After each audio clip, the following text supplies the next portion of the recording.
Hey guys, subscribe for daily content, and if you're shopping for gear, make sure you check out the description for the newest items at some of the very best online retailers.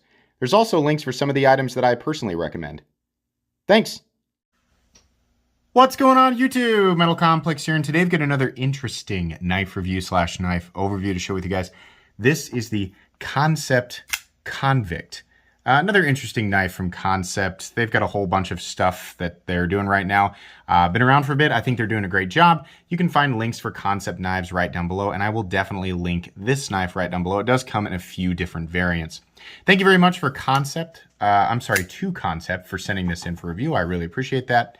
And thanks so much to my generous patrons who are supporting me right now. There's a link for Patreon right down below. Please make sure to follow me on Instagram at metal_complex. Let's go ahead and get a measurement of this guy.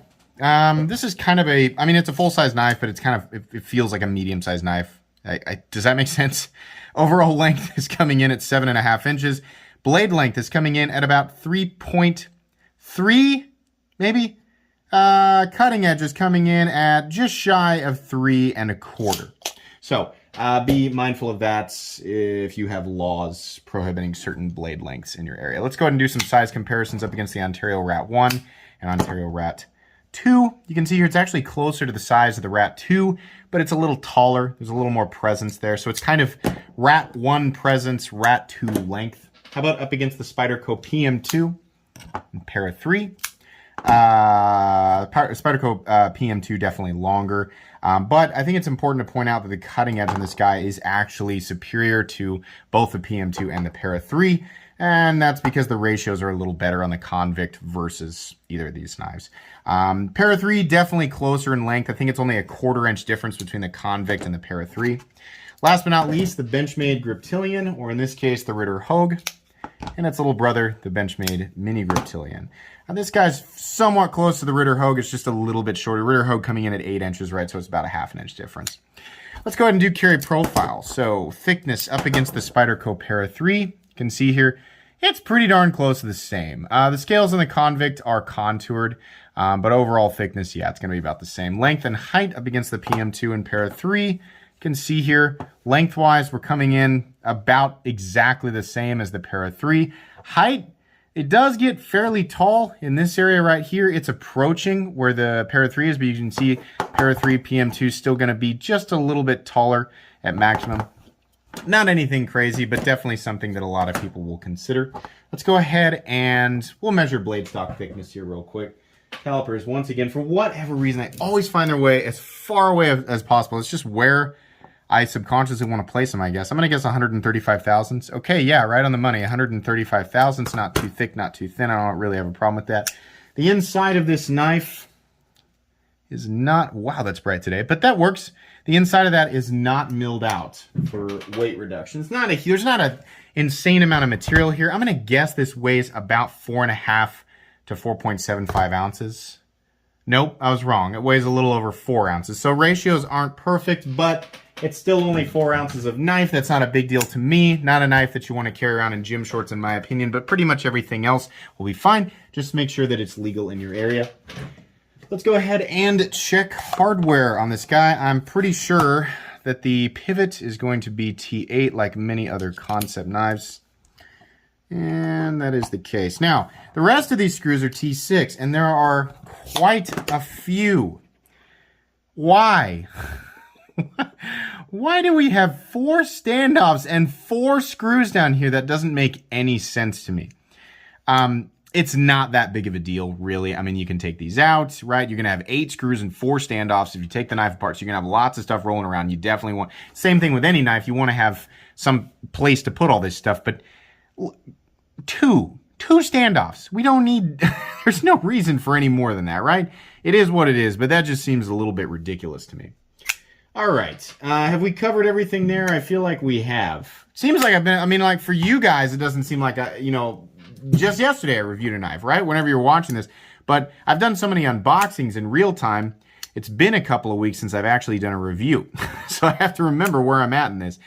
Anyways, this variant is the darker, or sort of the black wash coated. And you can see here it's it is sort of a wash. It's not really like a true matte DLC. You can see it's got the tumble marks, and I don't mind that at all. The blade's the same way. It's a little bit more on the end of like it almost is perfectly consistent. It's kind of shiny, right? It looks nice. I think I would have preferred one of the other variants. We have this thumb sort of, it's not really a stud. It's just like a shelf, right? It's like a thumb shelf. You absolutely can take it off and flip it over to the other side if you want to. I think I, as a right-handed person, would do that because left-handed, well, I did it a little bit ago, but you can definitely reverse flick it with that shelf thing. It's just I'm right-handed, so it's not wanting to. My skills don't want to display correctly. I might do that. I don't know. I find this to be, it's different. But that's all I can give it. It's just less convenient. And it's also really in the cutting path. So we've got a good open ergonomic profile here, right? There's not it's more of a suggestion. It's a wide open suggestion of where to put your hands, and it's comfortable. So they're not forcing you to be in any one specific spot. The nice thing is that normally you'd be able to choke up here, right? Right behind the blade, and that's great. The problem is that this huge long thing that could have just been a thumb stud and should have been a thumb stud and probably could have been backed up even further to access this spot that almost looks like it was cut out to be a spot as external stops, right? But they decided to put it up here. It works, right? It deploys the blade and the action's good. It's what I'd expect from a Kansept, right? There's a good detent. It's easy to deploy. It's nice and smooth, right? I mean, smooth enough for what, the territory that we're in here, for what price of knife that this is. It's nice. It's what you'd expect from Kansept, those of you who have handled Kansept knives, right? If you've handled Kaiser knives on bearings, if you've handled some Wee knives, we're in the same general territory, right? Some of the knives in that territory are going to be better or worse, but this is the general territory we're in. This, simply put, should have been a thumb stud, right? Or make it a flipper or something. It should have been anything else but this shelf here. It's different, and some people are going to look at that and think, that's kind of interesting, right?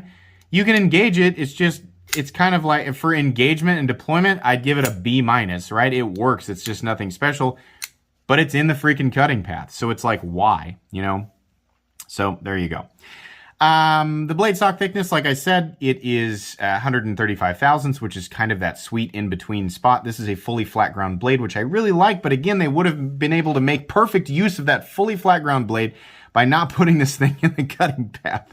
I mean, it's like 3/4 of an inch in the cutting path, right? It's just crazy. It doesn't come down to a laser beam thin edge, but it's thin enough, right? And for the area of the blade that you can use continuously, right? If you're doing cuts like this, pushing the blade all the way through the material, it's going to glide nicely through that material. I also appreciate that this is a Wharncliffe style blade. People always correct me when I say, just throw a generic like, when I use Wharncliffe as a blanket term for a lot of different blade shapes, to me, this is a Wharncliffe. So if you don't like that, sorry, I'm going to call this a Wharncliffe. These are nice for EDC, draw cuts, things like that. This is a straight edge, which is going to be better at some things, worse at some things, right? You cannot lay it perfectly flat. The part of the blade that finally engages when you lay it straight down is actually all the way up here. So for food prep, I mean, kind of, right? I mean, if you're going to, if you take the handle, if my finger represents the edge of the table, then maybe you could, right? General EDC stuff, though, yeah, you're going to be fine. Opening packages, breaking down cardboard boxes, you're going to be just fine. You can see there the taper. It does get fairly thin behind the edge, so that's nice. This is a good blade. I like it. Kansept logo right there. We have, a code, K1023A2. Did I say that right? Yeah. And then S35VN. And then we've got the designer's logo right there. And what is this? Let's see here. Sheepdog knives. Isn't that interesting? Yeah. Now, I mean, for a lot of people, you take a look at that and you go, well, yeah, that actually makes sense. That kind of does look like a sheepdog knife. This is a really, really good design. It's a safe design. It's not a risky design, right? That shelf, that thumb shelf thing, in my opinion, really ruins a lot of it. It's not like this is a spectacular design that is unable to shine as this golden god in the knife world because it has that shelf. No, it's just another really good knife that would be, it would be able to shine as a generically really good knife without that shelf thing. A lot of people might be saying, you should just take that off. Well, yeah, you can take it off and then it's fine, but then you've got a two-handed opener, or you've got something that if you whip it really hard, you can probably shake it out, right? But it should have just been a thumb stud or a flipper, right? And then again, we just have another thumb stud titanium frame lock, right, running on bearings, or another flipper titanium frame lock running on bearings, right? But it would have been better than this shelf thing. That's my opinion on that. Hardware looks nice. Seating on the hardware looks nice. Fit and finish, truthfully, is really great. I love the contoured scales. It's a little bit boring. I think they could have done something a little bit more here, especially with the price, right? We're going to talk about that. They could have done something a little bit more here. I always like to see milling, right? Or texturing. It would have been nice. And now, I mean, like lots of companies in this territory making knives in this price range have proven that they can provide different levels of texturing that are more or less grippy, right? So if people would make the argument, well, they didn't texture it because then it's frays up your pants, or they don't want it to bite into your fingers when you're just trying to do simple stuff. A lot of times that little texturing, while it might be trivial when it comes to utility, it just adds that little extra feeling of, ooh, this is nice. I feel a little bit better having paid this much money for this knife. I really think that while some people prefer the plainer look, right? When we're looking at titanium and S35VN, if we want plain, then they shouldn't cost what this costs, right? If they're going to ask what they're going to ask for this, right? Which again, we're going to talk about. There should have been something else going on here, right? That's just makes the buyer feel a little bit better, like just a little bit more went into the knife. I mean, maybe I'm getting hung up on that, but that's really what I think there. Edges are all nicely knocked down though. Like I said, fit and finish is pretty good, except for one little thing, which we'll talk about. Pocket clip is kind of stamped out, kind of feels like an afterthought. The pocket clip is, as far as I can tell, is actually titanium, but it has like a different finish on it than it looks weird. I mean, it's actually even a different finish than the blade. We have this reflective black finish on the blade that's still kind of tumbled. Then we have this definitely black wash finish on the frame. And then we have this sort of matte black finish on the pocket clip, and the pocket clip is just kind of stamped out. It's all right. It works. It's got kind of a pointy bill, right? You're gripping really hard on it. You definitely feel it a little bit. It's not crazy. I'm not going to sit here and be like, oh my gosh, this knife is unusable, right? It's just the pocket clip is just kind of a C- of a clip. It's just like, it's all right. It's going to carry deep enough. It's not shallow, right? That's about how much is going to be sticking up out of your pocket. A couple of T6 screws. It's not moving or wiggling or anything like that. We do have a steel lock bar insert that doubles as the over travel stop. We're locking up at about 40% or so. This knife came a little bit off center, just a teeny tiny bit to the left. I am 100% certain that I can adjust these screws and the pivot and get it just fine. But for this money, we should definitely, this came directly from Kansept, right? Just, even though this is mine, like I get to keep this, right? This is a fairly expensive knife that Kansept just sent to me for review. I'm always going to be honest. It doesn't matter if I get the knife for free. At this price point, these knives should be coming to us centered. I mean, yeah, I can adjust it. It's really not that big of a deal, but it should be centered. Right? I'll give a pass to a knife that's like $40 or less if it's not centered. Like, but, not everybody has the tools ready to. A lot of people are venturing into this fairly expensive section of the knife world for the first time, and maybe they don't have tools or the knowledge on how to center a blade immediately, right? That's going to be really off-putting to first-timers, especially. It's a mild annoyance to people who have been in this world for a long time, but it's kind of off-putting. And I understand. I mean, to be fair, maybe I just got a goofy one, right? It's probably, my experience with Kansept is that the vast majority of them come centered. Every now and then, there's going to be a goofy one, right? This is probably just a goofy one, but it came directly from Kansept, right? So if I got one directly from Kansept for free as a knife reviewer and it came a little bit off-centered, there's a chance you might get one too. Don't freak out. Don't send it back. You can adjust it. The tools that I have, these are very inexpensive. It's very easy to do. I've got a video on how to center your blade, but these should be coming centered, right? I don't want to dwell on that. Lockup, totally solid. No blade play up, down, left, or right, so that's great. The stop pin is right there. So you can see there's a little tiny bit of shouldering, and that's fine. Action, like I said, it's nice and smooth. What does this knife cost? It costs $207, which honestly, I mean, S35VN is a great steel. It's honestly one of my favorite steels out there, but we've got other steels with attributes that are very similar in terms of balance, that are, they're the modern thing. And while their difference in performance is so incremental, I'm not going to use the word trivial.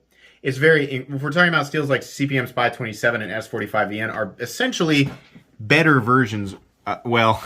It's all a balancing act, right? A lot more of it has to do with heat treat and blade geometry, right? But if we're just comparing the steels, right, this isn't, S35VN is not the new top dog anymore. It's still fairly, I'm still not going to say I have a problem with it at this price point, but not only are there other knife companies, you know, this is not manufactured in the United States, by the way. Kansept manufactures knives out of China. There are other Chinese knife manufacturers out there making knives out of titanium and S35VN with the exact same level of fit and finish and quality, right?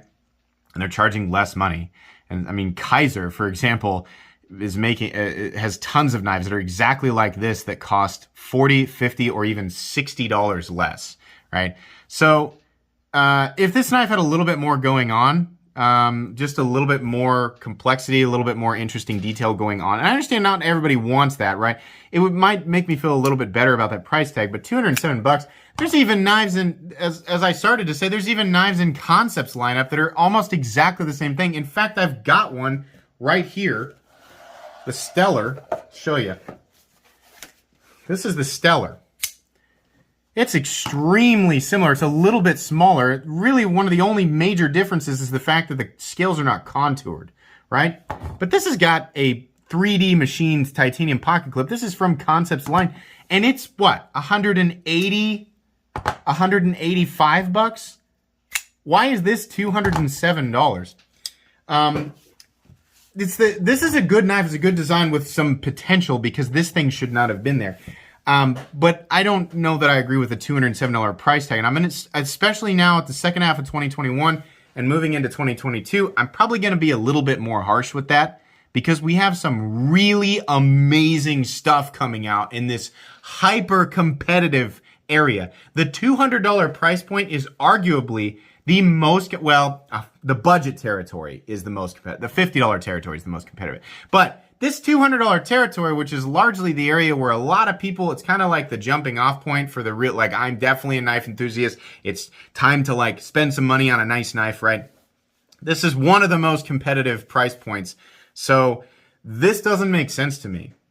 It's more of the same with more of the same steel, more of the same, you know, it's not a risky design. There's not a lot of complications going on, but they want the amount of money they want for it is, you know, like, it's like you would expect to get something really, you know, competitive and kind of not spectacular, but more special, I think.